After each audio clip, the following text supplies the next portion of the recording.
Hello and welcome to All Elite Morro, the return after a brief hiatus last week due to a minor illness, and this is where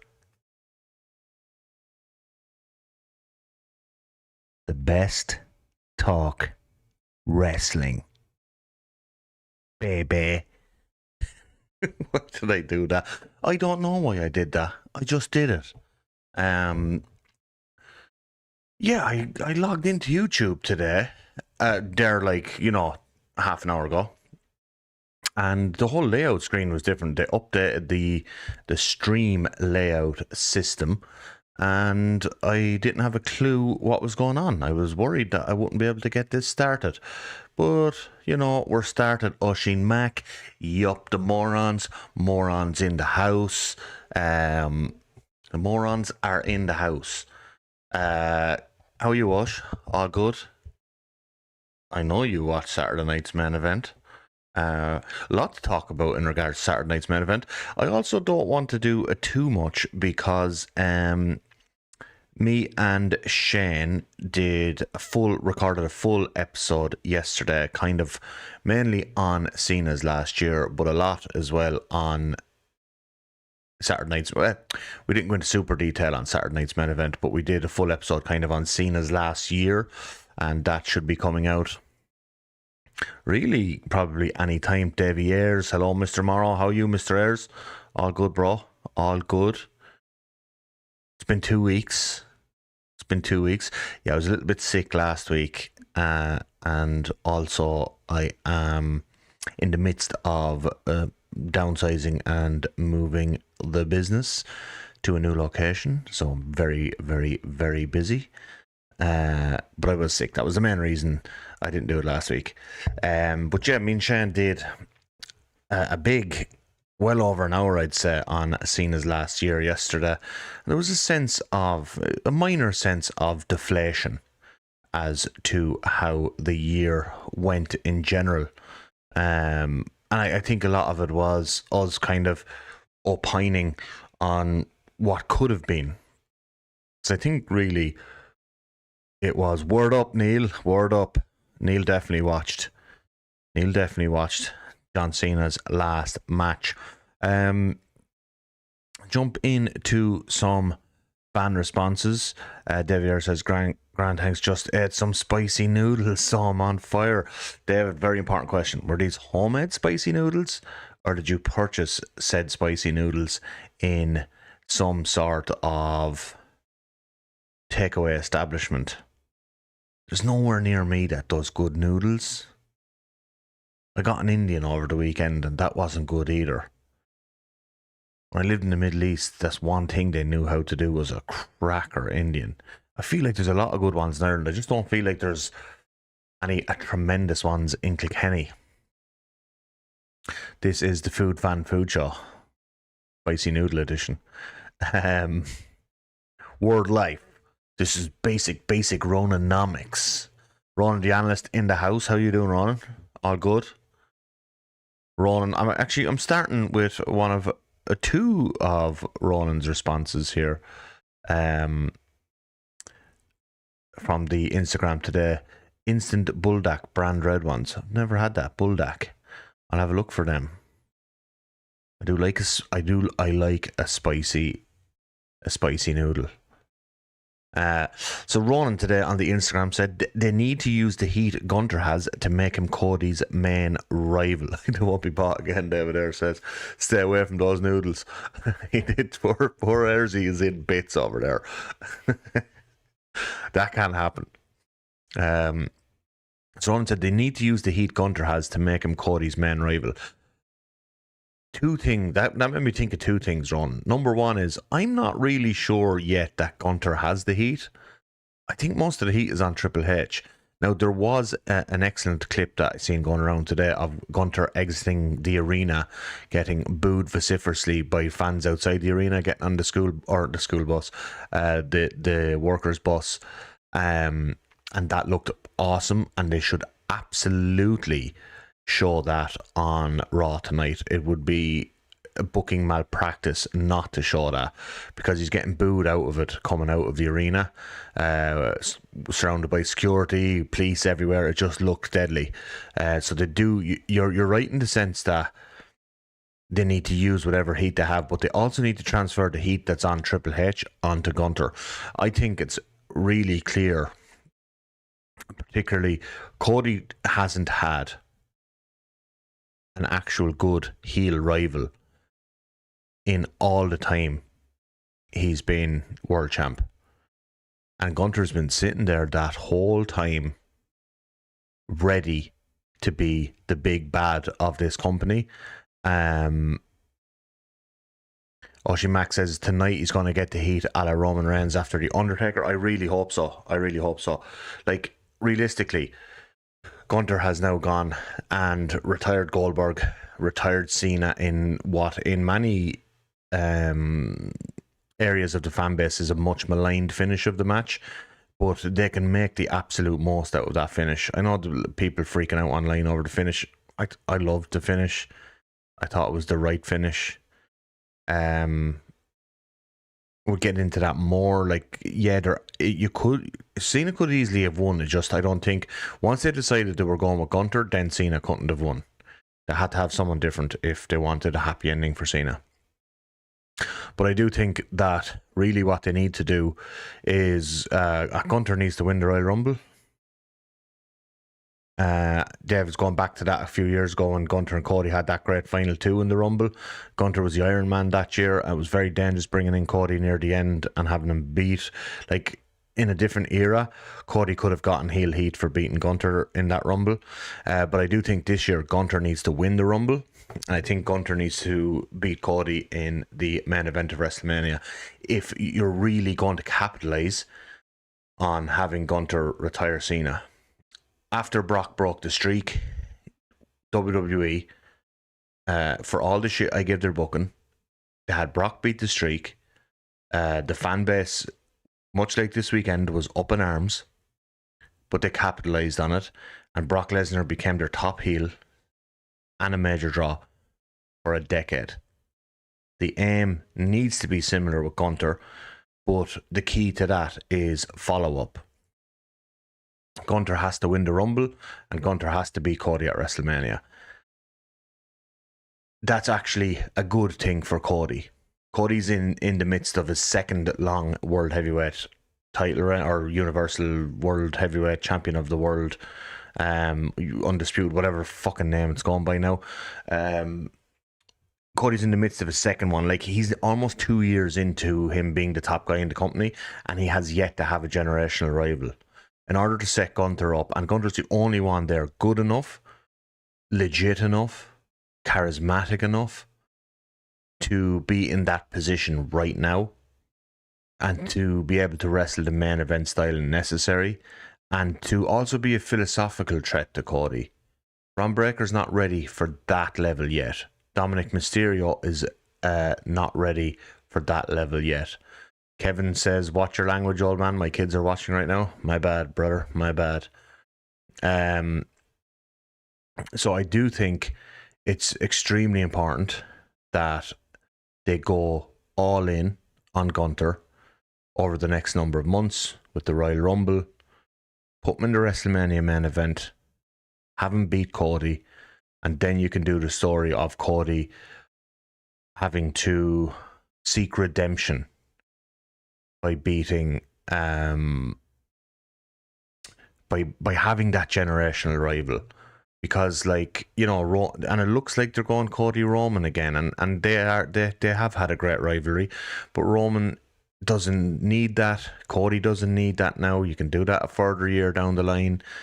Cody needs a generational rival who is active and present on the roster, and I think use what happened there, like Ronan said, use the heat that's been established, and just make Gunter the top heel of the company. Ronan also said, great crack seeing live crowds turning on Triple H more and more. Triple H got major heat. But this is something that they've cultivated themselves.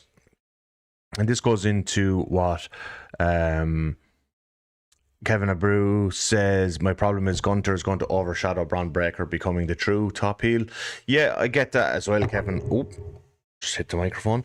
I do get that as well, but I just think Gunter's in a better place right now to be in that position than Braun is. And you can still have Braun you can have Braun basically be in the position for the next couple of years that Gunter's been in for the last 2 or 3 years. And that will give him time. So, like, he's not the top heel. He's like the second or third top heel. I think that would be good for Braun to kind of develop a little bit more. Braun is young. He can beat CM Punk for the title. No problem. I just wouldn't push Braun to the Cody level just yet. I think you get 2-3 years out of Gunter in that position, and then you can transition that over to Braun. Doing Cody Roman again will be like constantly going back to the Roman Brockwell. Like Ronan says that. I agree with that. They don't need to do Cody and Roman again right now. Oshin says the way Triple H played into the heat on the post show is kind of funny though, bro. Couldn't care less. And you said this on the Instagram earlier as well, Oshin. The reaction to Cena Gunter proves there's no intelligence in a WWE live audience. I do agree with that in a sense, but this is an audience that they've cultivated. Like, this is what they've worked for, and so this is what they've got. And also, like, it really does remind me of Brock beating the Streak. It's a very similar response to Brock beating the Streak. And for the company, that turned out pretty well. So people might be annoyed now, but I think if things are booked right going forward, then this will be remembered more as a good decision. Michelle O'Brien says Triple H is a small man who books like a small man. Fans in the arena turning on him was the personal highlight of the weekend. I really enjoyed that as well, Michelle.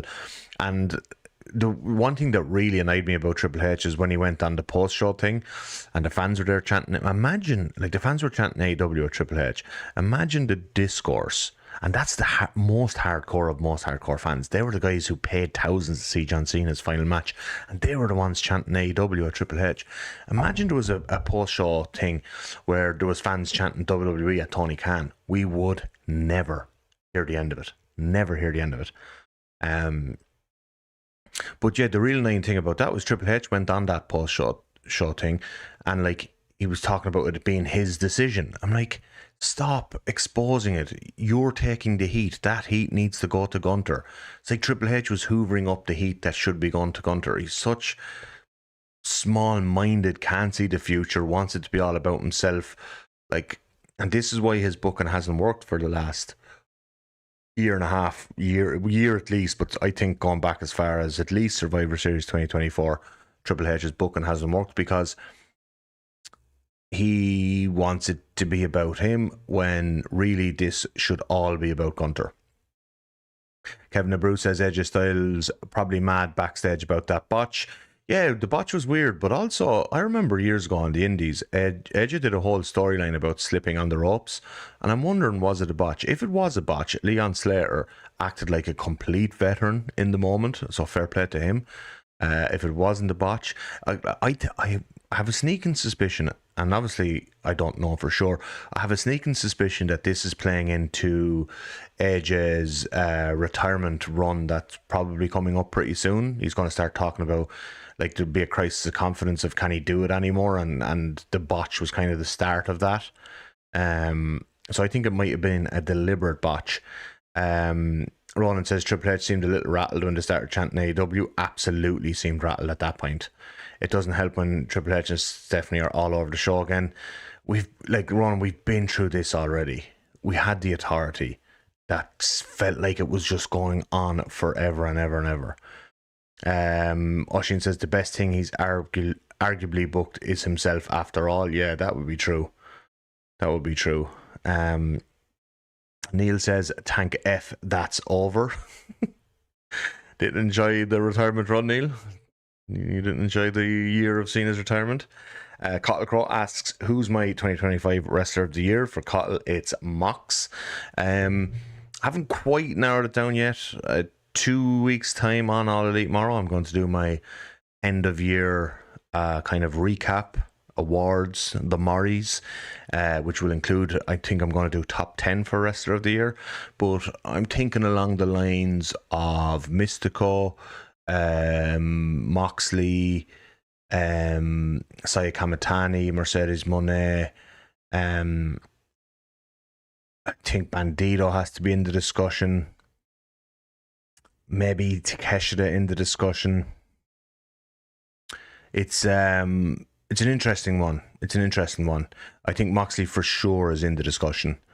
So yeah, I'm really going to be trying to narrow that down over the next 2 weeks, and I'm looking forward to doing a yearly recap on this. My only worry is I've come up with like 10 or 12 different categories. Will the show end up being 2 hours of me recapping the year? It could very well be. Ron asked, how is Shane now? Have the tears dried up from Cena's retirement? He's so sad. He's so sad. His goat is gone. His goat is gone. Robert the GR says, was tapping out to Gunter the right call, or should he have had his hand dropped for a tree? I think tapping out was the right call. If he passed out, I think passing out now has become kind of synonymous with the Stone Cold moment and the Stone Cold and Brett moment, and that was about Stone Cold.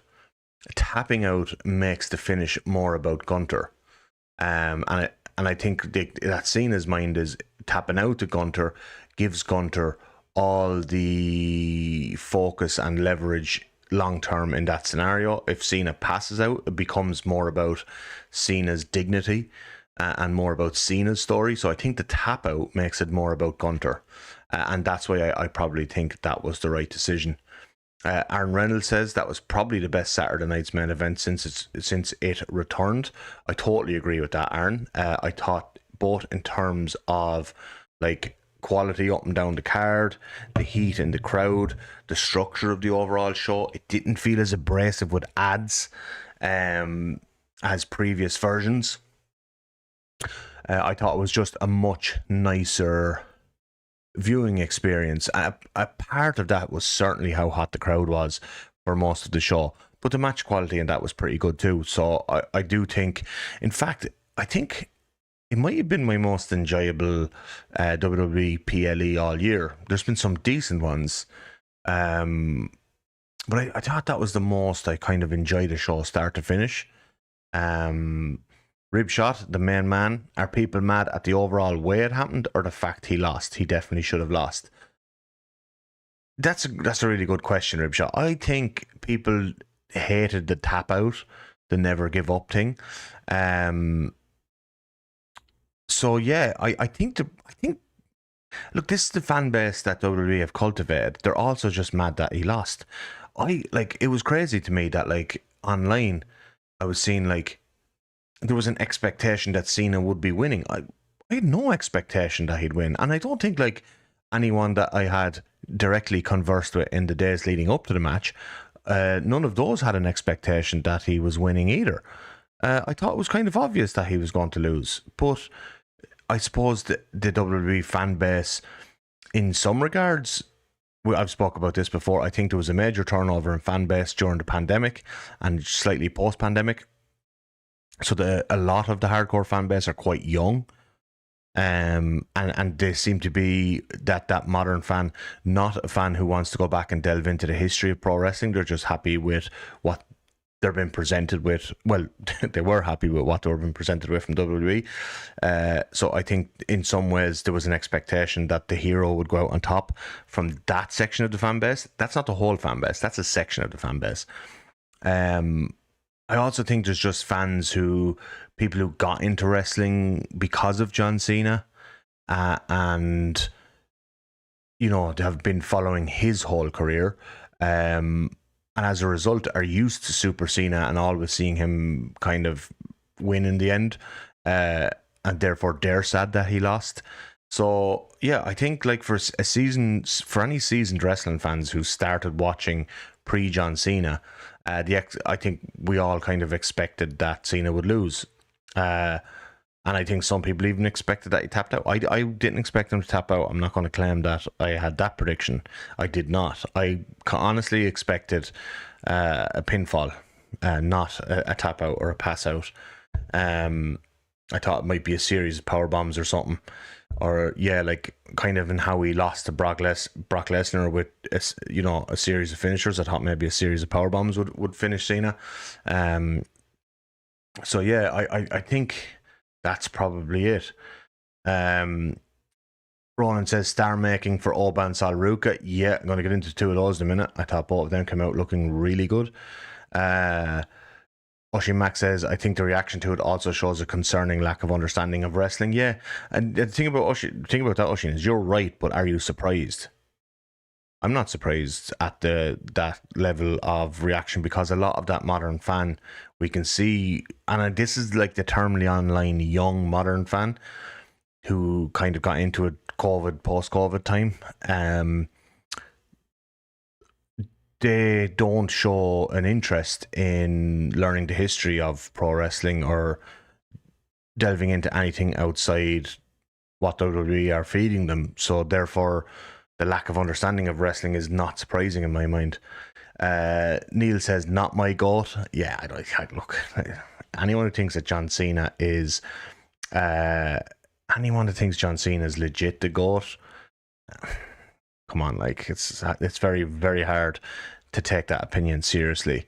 I was open to being won over by the retirement tour, but it really did nothing for me. Yeah, and like, it could have been great, to be perfectly honest. Ribshot says, I thought the tap out was silly, and the way he smiled before he was super cheesy. Yeah, and remember, Ribshot, Cena is without doubt one of the cheesiest wrestlers in the history of the business, so that's not surprising either. But him winning would have been bad in my opinion. I agree with you there 100%. I saw a stat that he's won 78% of his matches. He's won enough. Like, there was years upon years of just nothing but Cena winning and beating everybody. And like, the joke was Cena wins, Cena wins again, because Cena always won. And there's no harm in having him lose. The guy's 17-time world champion in WWE. Like, it doesn't change anything that he lost and tapped in his last match. It's not real. He has won enough. Cottle Crow said, I love Gunter's representation of being a professional wrestler and not a sports entertainer. Yeah.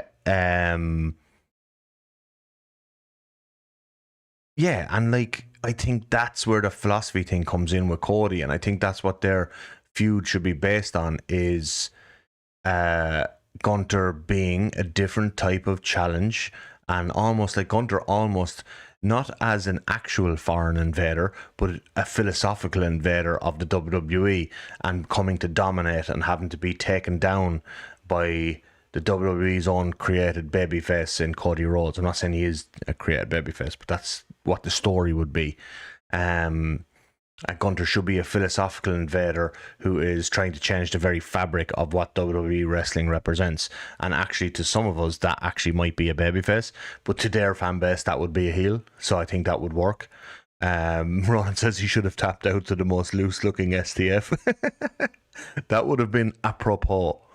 That certainly would have been apropos. Like, how many people had to tap out to the worst STF in the world several times? Big names, left, right, and center. Cena tapped them all out. So it would have been fitting for Gunter to put on just some terrible, terrible version of a submission move to make Cena tap out. I think that's where I'm going to leave it on Cena. Because, like I said, myself and Shane do a full, well over an hour, I believe, on the Cena retirement year, and I don't want, for those of you who watch All Elite Morro and then go and watch the weekly podcast, I don't want you to have to sit through my same thoughts and opinions twice. That would ruin the podcast. Will Gunter retire AJ next? I certainly think that'll be part of his gimmick, Ronan. I don't know if he'll retire AJ, but I do think he should be the one that retires Brock. To have Goldberg, Cena, and Brock on his resume would really make him the like legend killer or whatever of the modern day. But yeah, like whoever the guys retiring, there's talk of a Jericho retirement tour. There's talk of AJ having his retirement next year. There's talk of Brock retiring around SummerSlam time. I do think, whatever about AJ and Jericho, I think he should certainly be the one to retire Brock. AJ, I don't know. AJ's stock doesn't seem to be at the place it was at a few years ago in terms of a legend. In my mind, he's most certainly a legend. It just doesn't feel like his stock is quite there. So I don't know if that needs to be Gunter. Maybe you get a younger talent to retire AJ. Maybe Braun Breaker, as David Abreu earlier was saying, that he's kind of worried that Gunter will overshadow Braun. Maybe you give AJ to Braun Breaker or someone like that to try and balance it out so that Gunter's not getting all those retirement rubs. But I would certainly have Brock be retired by Gunter as well. Saturday night's main event on the whole then. I was really enjoying the opener between Cody and Obafemi. Like Obafemi took like 80% of the offense in that match. Cody was really good in selling. Obafemi just looked like a beast, and I thought Cody like sold the dominance of Obafemi really well. Ripshaw says they were shoving the idea of Cena being the GOAT down our throats. He's not close to being the GOAT. Outside of being the greatest overall employee of WWE wrestlers, he's not top 20. Oh, Ripshaw, honestly, I don't think I wouldn't have him in my. He might break my top 100. I'm going to sit down someday and do my top 100 wrestlers. Cena might break the top 100. I doubt he'd break my top 50. He wouldn't be anywhere near my top 20. I think he's pretty good, but as you said there, he's the greatest overall employee of WWE. He was a company man. He was absolutely a company man. He got rewarded for that. He is a creation of the PG era. And yeah, myself and Shane go into that in a lot of detail on the why people of our generation don't really resonate with Cena. But yeah, I like nowhere near top 20. And look, WWE are going to say things like GOAT. Like they were talking about Roman. Weren't they calling Roman Reigns the GOAT a couple of years ago? I'm pretty sure they were. Michael Cole constantly screaming the greatest of all time at the end of every single pay-per-view with Roman Reigns. And when Roman Reigns comes to retire, they're going to bill him as the GOAT as well. It's what they do. It's what we do. Ron Diana says, I love Jesse Ventura's take. Won it 17 times, lost it 17 times. Is that the GOAT? It ain't nothing to brag about.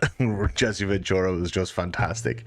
Oshie Max is the finish to Oba and Cody felt like such a lame cop-out way of protecting both. Yeah, like Oba Femi can absolutely, no problem, without even a dent to his aura or marketability, have taken a 3-count loss to Cody Rhodes. It wouldn't have harmed him in the slightest. And in fact, he would have gone back to NXT, done his run there for another 6 months to 12 months, whatever they want, and people would have looked forward to see him coming up to the main roster to see if he has improved enough to take on Cody. In fact, they hurt the story by doing that finish. They hurt Obafemi's story by doing that finish. I thought Obafemi had a really good promo with Cody on the Go Home show. I thought he had a great performance in the match. But part of why that finish felt so lame is that Drew McIntyre just feels totally lame at the moment. His online persona feels tired and hackneyed right now. He hasn't made any pivots or evolution to it since the Punk feud, when it did feel fresh and different. This thing of calling people NPCs, and it just feels so 2023. And yeah, he hasn't moved or evolved with the time, and it feels just hackneyed to me. It's kind of cringe, and Drew McIntyre should be better than that. And I think Drew has just had such an uninteresting year. and constantly shoehorning him into these feuds where he's always jumping people and then losing the blow off match consistently.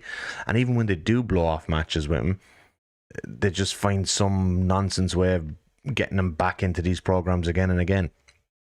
And I think the fact that it was Drew that was doing the run in felt so uninspired that it was like, well, who cares? You know, and I think that added to the fact that it felt like a lame cop-out way of protecting both. Let's say, look, we might never see this guy wrestle again, but, you know, one can hope. If it had been Kevin Owens who did the run-in, would we then feel like it? Would we then feel like it was a cop-out finish, or would we have thought, oh, cool, that's Kevin Owens, and that guy's always awesome? I think the fact that it was Drew really hurt that finish, and I don't think Obafemi got anything out of it. And like, is anyone here clamoring to see Cody versus Drew again? No, like, I don't think so. I don't even think the most ardent hardcore WWE fans are clamoring to see Cody versus Drew again.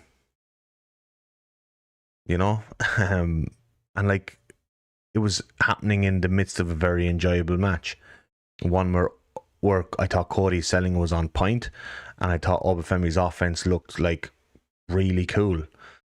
Should Drew have left for AEW when he had the chance?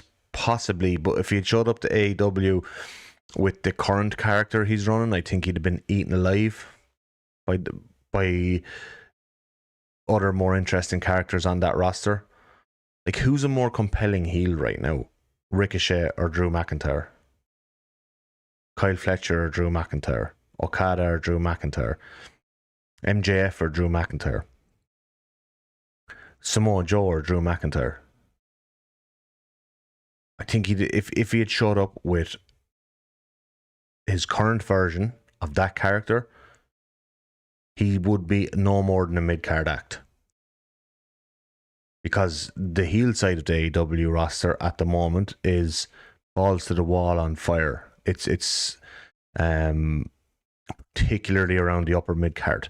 So many guys are doing really great work. Daniel Garcia, Wheeler Yuta, Claudio Castagnoli.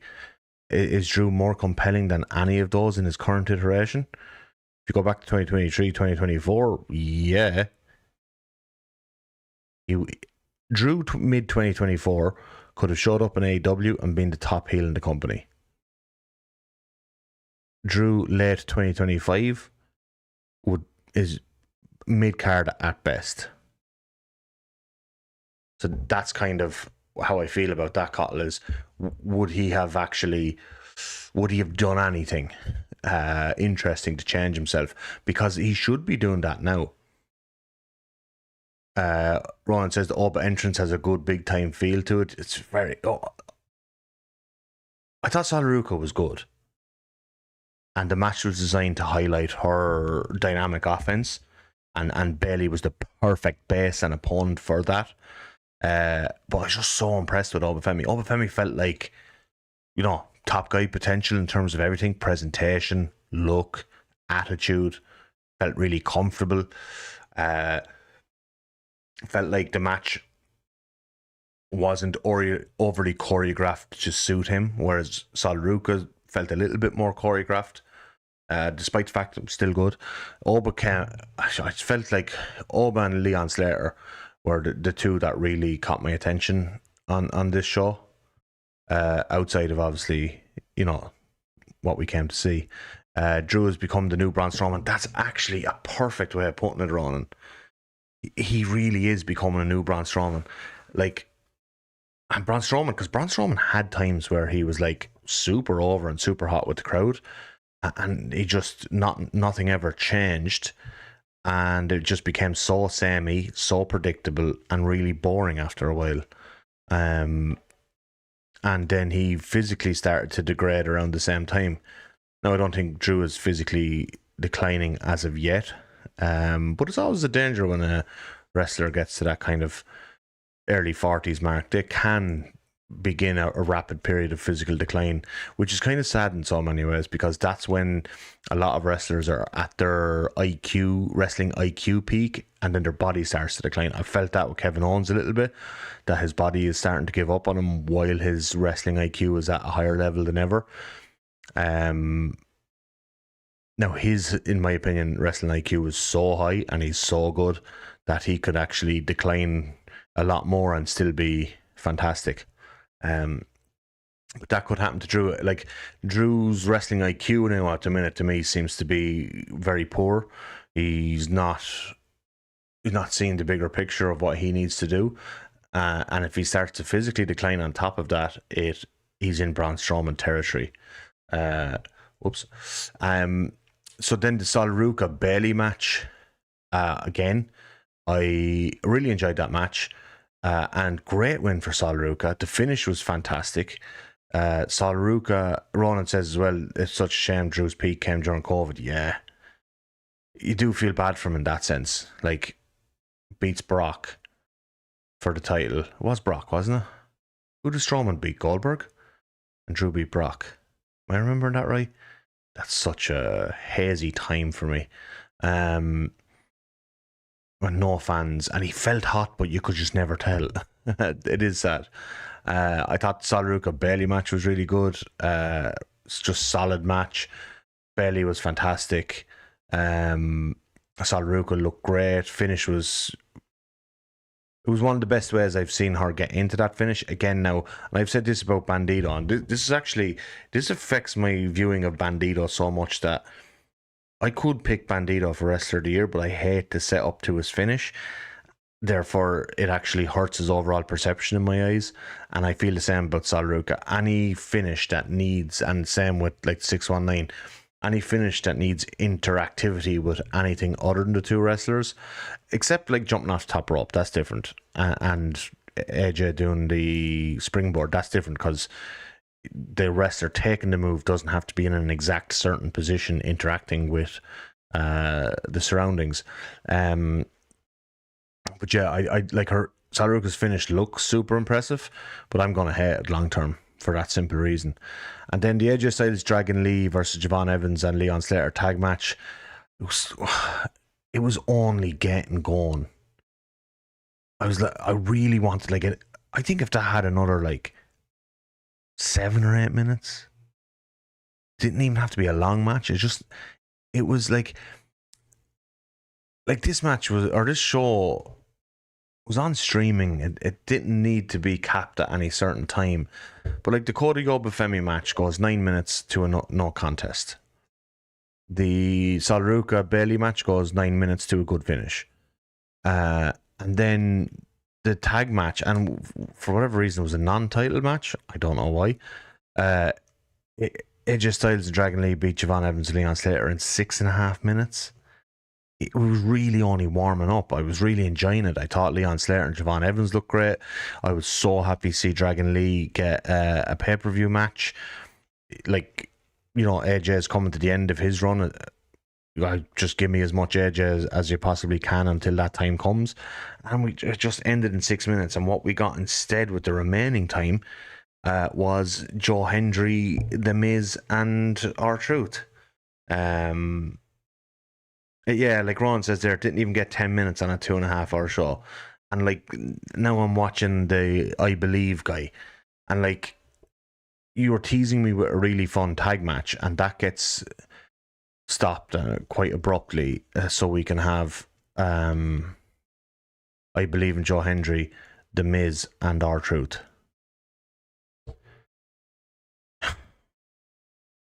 That was the only thing, like, because I was really enjoying the show, and I did really enjoy the show, but like, just all those things coming together at that time, I was like, come on.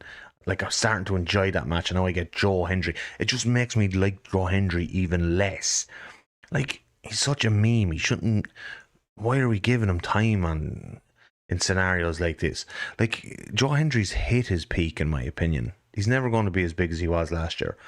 And then, you know, we got to the Gunter and John Cena stuff, of which I spoke about a lot. Really enjoyed. Really enjoyed. Loved the structure of the Gunter Cena match.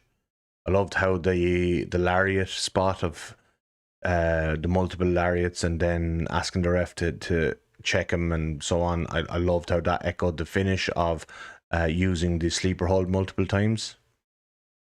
Now here's Vanessa Hudgens to tell you how much she likes John Cena. There was also a video package in there before the Cena match about all these different wrestlers paying homage to Cena. And I was like, a load of heels, like Drew McIntyre's in there breaking kayfabe. I'm like, oh, just use the baby faces. Those guys don't need to be here.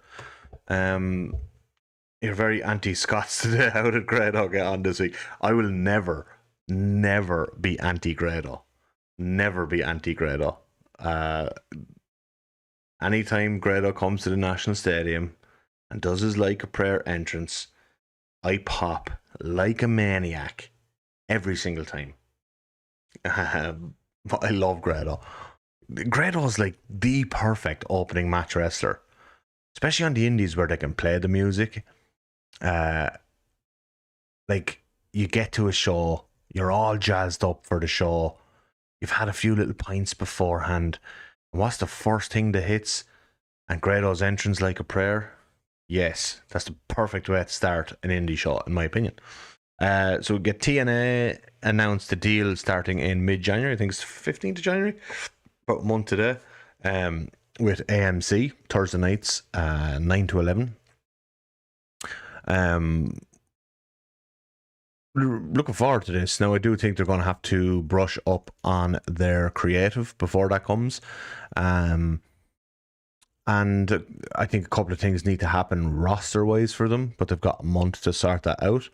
And kind of my main thoughts on this is, Ripshot says one of Grado's entrances is one of my most watched YouTube videos. Top class.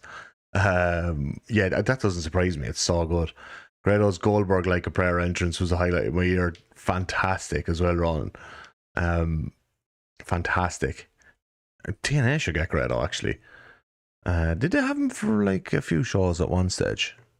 Am I mixing that up? I don't know. So yeah, TNA going live. Not live. Some of it will be taped. I think they'll be live for 1/3 of their shows, and then they'll probably tape 3 shows together, air one live, and then the two follow-up ones will be pre-taped. I don't think that matters. I don't see an issue with pre-taped shows.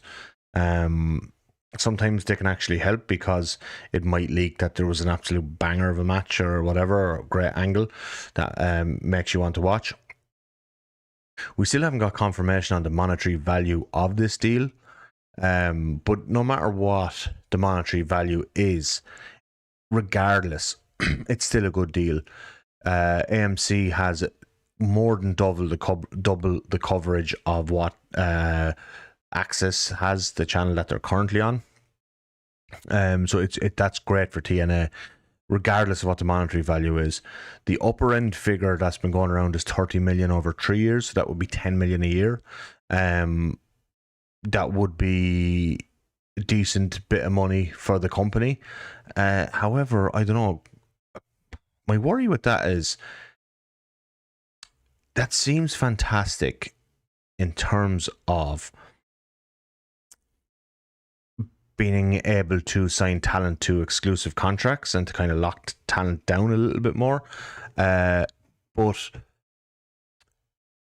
I do think one thing that they're going to have to do is they're going to have to increase their production value.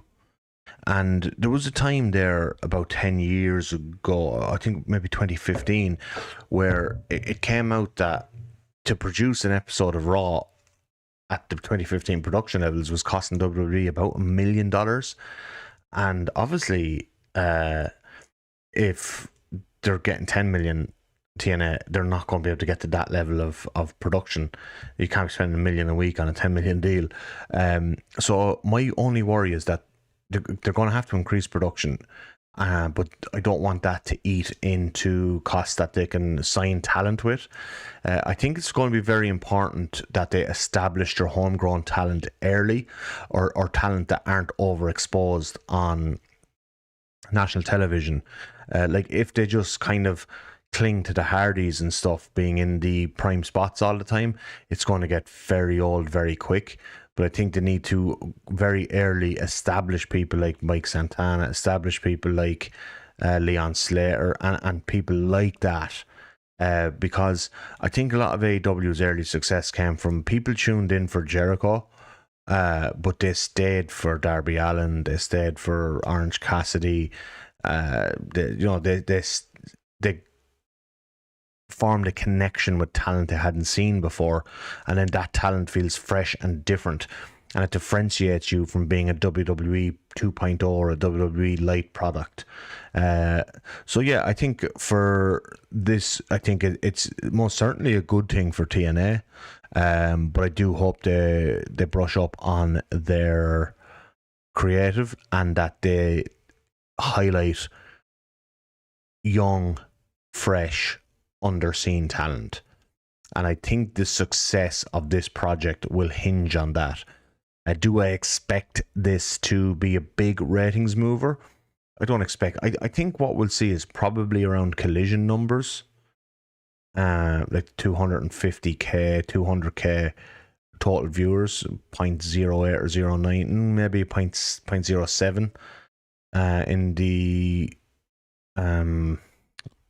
demographics, in the demos. So yeah, I think that would be a success.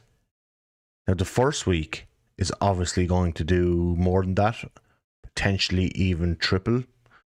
I wouldn't be surprised if the first week did 600,000, second week 350, third week 300, fourth week 250, and then kind of whatever they have on the fifth week will probably be where they settle in. And you know, we saw that with AEW Dynamite. Originally the fifth week number was actually the number that they had for the full year. We saw that with Raw on Netflix. First week did like 6 million, and now they're down to like 2 point whatever million. But they had 2 point whatever million by the fifth week, and that's what they've stayed at more or less since January. So yeah, they'll get an artificial bump at the start, and whatever they settle into on the fifth week will be kind of what to expect going forward. So yeah, I do expect something around Collision numbers. Like I'm looking at averages for AMC, and the average for AMC on a weeknight is only like 150,000.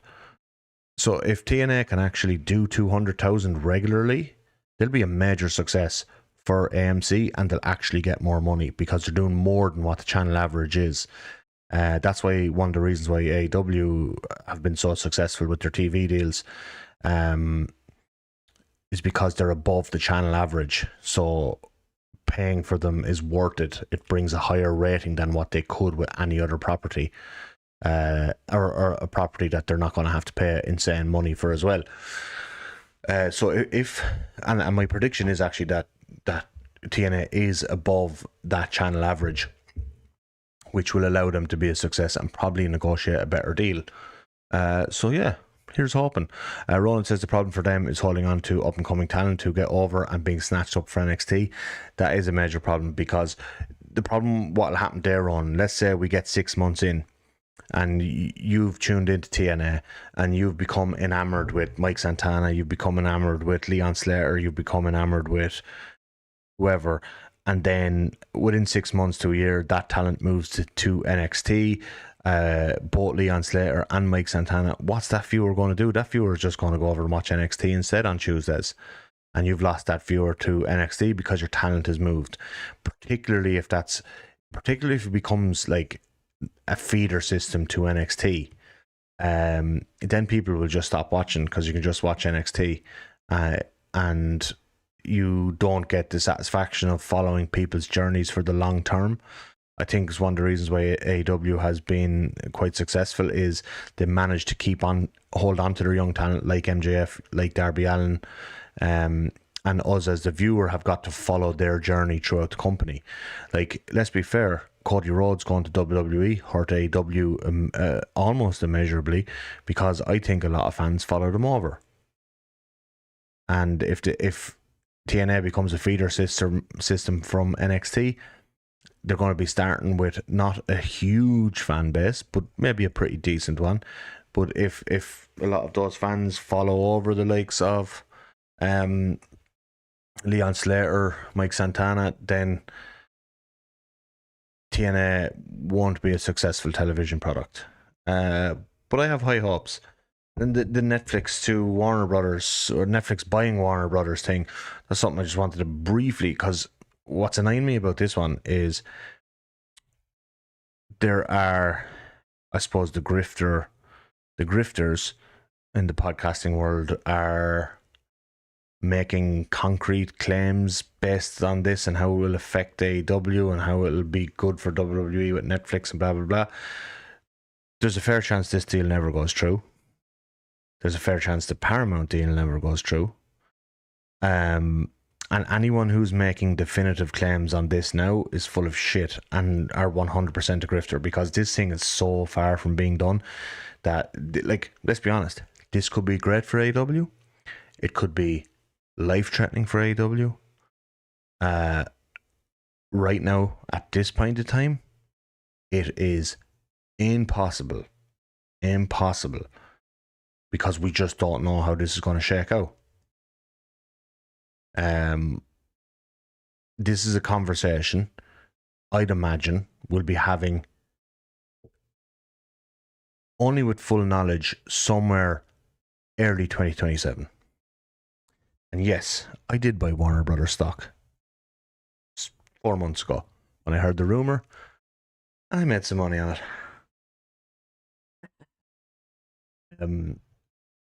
But yeah, I think this is a conversation for way into the future. So just be careful with people making predictions based on this online, because nobody knows. There's literally nobody knows how this is going to shake out. On to the Continental Classic. Has anyone else been loving the Continental Classic? Oh my God, it's just so good. It really gives it... Because the AEW TV for, I felt, not quite since All In, maybe around All Out, hasn't been as focused as it was in the build to All In, certainly. You know, that was super focused TV for a number of months in a row. One of the analysts says pay your wrestlers, so it's always important to pay your talent. The Continental Classic, like, yeah, AEW TV kind of lost focus for me somewhere after All Out. But Continental Classic just gives them the perfect bedrock for their weekly TV shows. You've got a roster of excellent in-ring workers, and Rube Shot says Russo has predicted that JCW will be the best wrestling show in the world within a year. What we saying? You know what I'm going to say. Russo has no idea what he's doing, and JCW won't even be the best booked indie in America in a year. Oshi Max says it's back to that important can't miss TV feeling that we had when they first ran it. I agree with that. And like last year's Continental Classic, I felt wasn't as good as the previous one, because they were doing a lot of kind of heels cheating finishes. There was like Ricochet was doing heel stuff, Kyle Fletcher was doing heel stuff, Okada was doing heel stuff to win their matches, and I felt that kind of hurt the tournament a little bit last year, but this year it has been, to me, can't miss. Cottle Crow says been loving the C2 this year. It's got that magic of the first one back. Yeah, that's exactly how I feel. Still will prefer to have the leagues separated on different shows. I do feel that as well. Now, I understand why, because Collision just doesn't get the viewership of Dynamite, and no matter what they do, it's not on Saturday nights during American college football season. It's just not going to happen. So I think they feel the need to mix and match, so as to not have one whole league just lost on Collision. And then when you get to the pay-per-view, whoever's coming out of that league really hasn't been seen by a portion of the fan base in weeks, because they've been on Collision. Like college football season, Saturday night, Collision's in a terrible time slot, really. But I do, like, in a perfect world, Cottle, yes, they would have their own separate shows, but I just don't think that's feasible until such a point that maybe Collision moves nights Because I do think Collision is going to move nights at some stage and get off Saturday night. Like Saturday night, even in the summer, is a terrible time because people are out doing stuff. Ronan says the C2 has that G1 field this year where anyone could beat anyone. It's been booked so well. Oshin says, I also feel like the C2 this year so far is just highlighting the freaking superstar Claudio Castagnoli is. Look at Claudio's list of matches so far. He is on a burner or heater. He started with the Orange Cassidy match, which was really good. Not spectacular, but really good. Then he had, I think that his next one was the Mox match, which was tremendous fun. Then he lost to Mascara Dorada in just an unbelievable match. Claudio was just on fire in that Mascara Dorada. And then the draw with Claudio with Takeshita the other night on Saturday night, well, that was the best match on Saturday night. Like, Claudio's had 4 unique, each one was so unique to the others. He wrestled like 4 total different styles of matches. Unbelievable. And what I really liked about the draw, do you know what was so great about the draw with Takeshita? So Tony really built up, and like Tony, through the use of his so Ribshot, how far we're in? We're about halfway in. So basically at the minute is a chunk of wrestlers have wrestled 3 of their 5 matches, but there's also a few wrestlers who've only wrestled 2 of their 5 matches. So most guys have 2 left, some guys have 3 left. So the way we're standing at the minute is in the Blue League, you've got Takeshita on 7 points, Claudio on 7 points, Mox, Orange Cassidy and Mascara Dorada on 3, and Roderick Strong, who's only wrestled twice, on 0. So you have Takeshita and Castagnoli tied in the lead of that block after they've drawn with each other. Now Takeshita has a match in hand on Claudio. But there's no, because you get 3 points for a win. Roderick Strong, who's on 0, could technically still top the group because it's 3 points for a win and he's got 3 matches left. In the other group, and the other group to me has been the highlight. Now, both groups have been fantastic because Claudio has been so good. Mox is telling a great story. Takeshita is always great, but the gold one is a little bit tighter. You've got Mike Bailey, Fletcher and Okada on 6 points each, 2 wins, 1 loss. You've got Pac and Kevin Knight on 3 points, and you've got Jack Perry, who filled in for the injured Darby Allin, on 0 points. Again, everyone on that block can still qualify.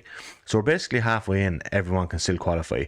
But let's talk about the match of the tournament, because the match of the tournament took place on Dynamite last Wednesday.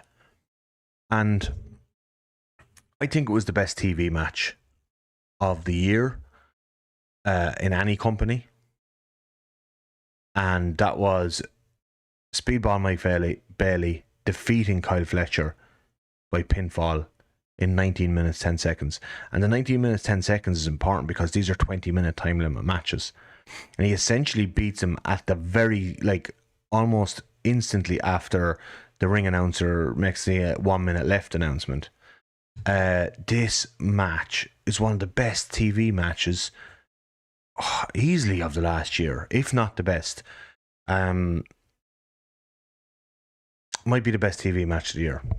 It was just like, I was so immersed in it, but it was also like so captivating. Mike Bailey put on just a like unbelievable babyface grit performance.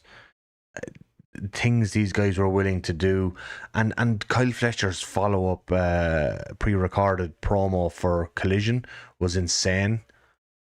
Cottle Crow there says the best TV match I've seen since Omega Danielson or the FDR Bullet Club Gold tag match. Yeah, like Omega Danielson and that FTR Bullet Club Gold tag match are 2 of the greatest TV matches of all time. And I have no issue anyone putting this Mike Bailey Kyle Fletcher match in that. It was that good. I just came out of it thinking, Mike Bailey is a friggin' star. His potential upside is higher than I had even given credit for. But also that Kyle Fletcher is the future of this business. Kyle Fletcher's run so far through this tournament is, again, like what we said about Claudio, but there's so many people having like amazing runs. The Kyle Fletcher Okada match was amazing. I think Fletcher goes on to the Kevin Knight match, which was amazing. And then he goes on to the Bailey match, which was even more amazing. And Kyle Fletcher, this Wednesday night, is wrestling Pac in Manchester.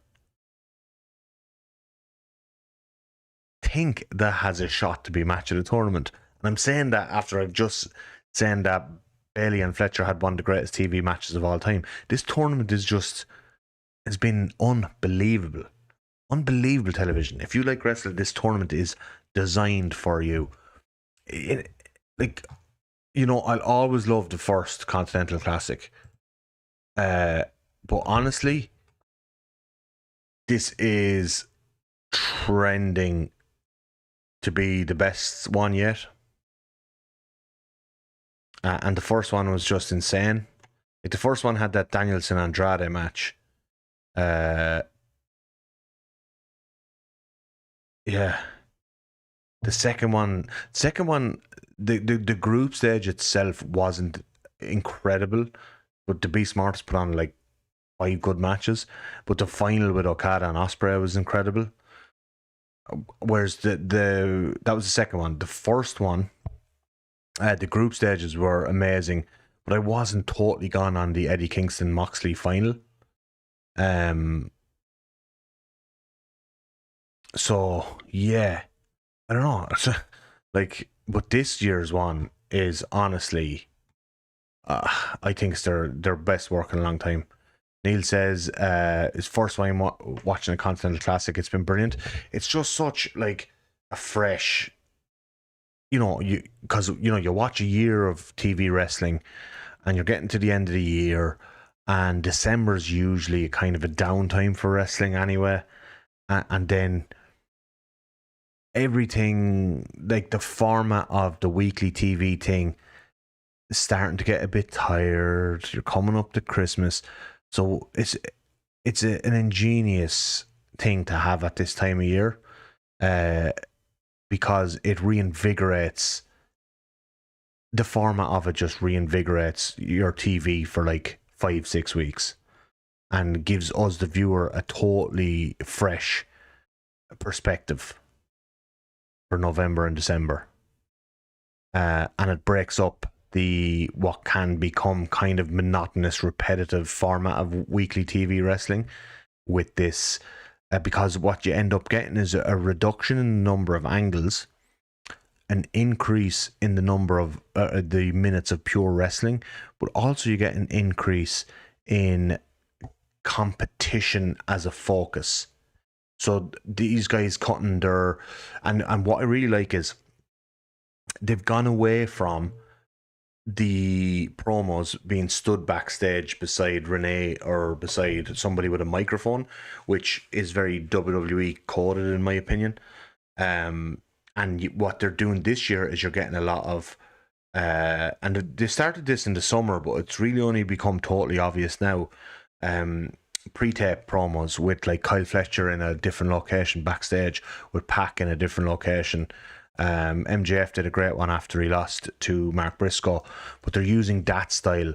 But Kyle Fletcher did a fantastic one on Collision about his loss to Bailey, and the direct to camera approach with no interviewer there, I felt really helped get Kyle Fletcher's feelings across. But that the promo wasn't about any old pro wrestling nonsense that we kind of get a lot of time, and a lot of that shit I like some of those pro wrestling nonsense things, tropes or parts of the genre, but this one was just Kyle Fletcher. It was about competition and how angry he was that he lost to Mike Bailey after having wins over Kevin Knight and Okada, the tournament favourite. Just this level of sports and competition presentation for the month of December is so refreshing after a long year of wrestling, at a busy time of the year for everybody. It's nice to have a different flavor for a month, And, sometimes I wish that they would not obviously run the tournament all year round, but just favor this style of promotion, or this style of wrestling as the cornerstone of the promotion. But look, maybe we'd get sick of that constant style by February or March, and the fact that we get 6 weeks of it is what makes it so special. And I think another match that people should go out of their way to seek as well is obviously, like, maybe Saturday night's Collision might have been the best night of it, despite the fact it only had 2 matches. Although Wednesday nights we had the Okada Jack Perry match was decent, but the Speedball Fletcher match was incredible. And then Saturday night you had Claudio and Takeshita go to the draw, which I thought was brilliant because Takeshita is there as the IWGP champion. Claudio's there as the CMLL World Heavyweight Champion, and like AEW really hammering home how important it is that Claudio's the CMLL World Heavyweight Champion. I couldn't find a time in the last 5 years that the CMLL World Heavyweight title headlined a show in Arena Mexico, so they don't put any importance on the CMLL World Heavyweight title in CMLL, but Tony's promoting it as if it's one of the big world titles to win, one of the big world heavyweight championships to win. But I thought it was really cool. It was like a throwback to something you'd get in the 80s, where the CMLL World Champion and the IWGP World Champion face each other in a third promotion and go to a time limit draw. It was like the most 80s pro wrestling thing you will ever see. So I love that throwback. But then like, the other match on that, so that felt unique because it was World Champion of one promotion versus World Champion of another promotion taking place in a third promotion. And on the same card, you had Mike Bailey versus Kevin Knight in the tournament, who are tag team partners. So both matches on Saturday night had that kind of hook of having a little bit something different about them. And Bailey cracked out a move to beat Kevin Knight that I'd never seen him use before. I always love when it's like partner versus partner or old rival versus old rival, and they have to do a move they've never done before in order to win the match. Because my partner knows me so well, I need to do something that he doesn't know about or isn't expecting. Just these wrinkles of little storytelling. And when you get to see these guys week on week on week and how they develop their storytelling through a number of matches, you really see how creative they are as pro wrestlers. I think that's why Mike Bailey and Kyle Fletcher are really standing out in this tournament, because we're getting to see them put their creativity and thinking caps to the forefront of the work they're doing. And when you're young and hungry, like Mike Bailey couldn't get into the US for a visa violation of some sort, couldn't get into the US for years. He had to work European, Japanese and Canadian indies for a long, long time. So that guy is coming in here with hunger and a pocket full of ideas built up over that time. You have Kyle Fletcher, who really comes across like the hungriest young gun in the game. And they're the two standouts for me of the tournament so far, because Claudio as well, as was mentioned.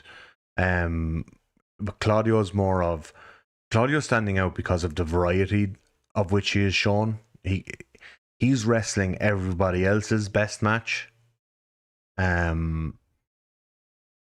But to me, in terms of creativity and storytelling over what we've seen so far, Speedball and Kyle Fletcher are the standouts. It's just been an amazing tournament. Check it out. Check out some good wrestling. And Roland says, speaking of CMLL, it is crazy they sold 1 million tickets for Arena Mexico in 2025. And I think, Roland, it's going to end up at like it could potentially end up at like 1.1 million, because when they announced the 1 million ticket, it was like six shows left there in 2025, and they could potentially sell 16,000 per show. So and like the thing is, like, what people may not realize about that is that's 1 million tickets for Friday night's Arena Mexico. That's only Arena Mexico. That's not counting Tuesday night's Arena Coliseo. Sunday nights, I think they run a different one. There's another night in the week. Is it Wednesday they run somewhere else? They run like 4 nights a week. That 1 million figure is only counting one night a week, one arena. It's insane when you put it like that. Oshin says, the more I was thinking about it today, CMLL is a serious contender for promotion of the year. I think it was caught last earlier on, who's my wrestler of the year, and I am leaning heavily towards Mystico for the reasons that we're kind of speaking about. Mystico is responsible for the beginning of this hot period. It was him who made this promotion super hot. And that goes back to last year. He started to really begin moving major amounts of tickets last year. But what makes CMLL a serious contender for promotion of the year is that they have used Mystico's popularity and parlayed that into several wrestlers across the roster, to the point now where what was happening before is, if Mystico was wrestling a main event in Arena Mexico, they were selling 16,000 tickets plus sellout. If Mystico wasn't on the show that week, they were selling like 10,000, 11,000 tickets. So it's still amazing. But now they're putting Soberano Jr. in the main event. They're putting Sanduka Jr. in the main event. Those guys are selling now. They've been able to parlay Mystico's popularity onto so many other members of the roster. Now to the point Mercedes Moné and Persephone sold out there, that everyone is selling now. That's why I think CMLL are a serious contender for promotion of the year. It's not just Mystico anymore. They've gotten half the roster hot by how they've booked them along with Mystico. And that's the most impressive thing. And to a point where I'm actually thinking it's nearly hard to argue against CMLL for promotion of the year. Maybe, I think the second one, I don't think AEW or WWE are second either, actually. I don't think it's any of the American promotions. I think Stardom might be the second. If you're doing a promotion of the year, I think it's CMLL, then Stardom. Because they're a company similar to what CMLL have done with Mystico's popularity and been able to parlay that onto other members of the roster. And very similar to Mystico, Saya Kamitani has gone nuclear in the Japanese market, and Stardom have done an excellent job of parlaying Saya Kamitani's popularity onto other members of the roster too. I don't think they've done it to the extent of CMLL, hence why I'd probably put CMLL above them as the number one promotion of the year. But they've done a kind of a similar thing in having where you get one major star gets mega over, starts moving tickets at a rate that they have the most sellouts in the Budokan this year, Stardom. They have a string of sellouts in the Budokan that not even Noah had with Ozawa, who was being seen as like the hottest young up-and-coming wrestler in Japan in years. And then all of a sudden, Saya Kamitani gets over, and now Stardom are like on an insane run in the Budokan.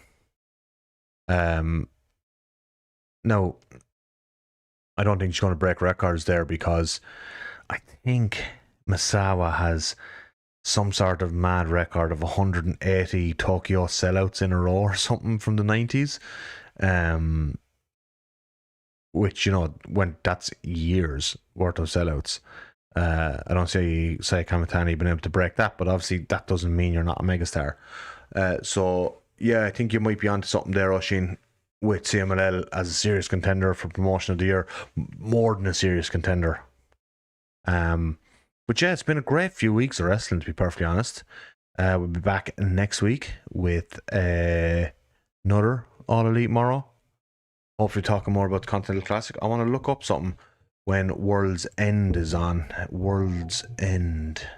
I think it's like something like the 27th, Saturday the 27th of December, because I'm not going to do the Murray's, the end of year awards, until after that show, because that's going to have the Continental Classic final, which, could be Okada versus Takeshita, and a real shout, having the potential of being match of the year contender. So I'm not going to do it till after that. So yeah, it's on Saturday the 27th of November. So on Monday the 29th of December, we are going to do the Morries. And kind of the categories I'm looking at, and please feel free to suggest categories you'd like to see.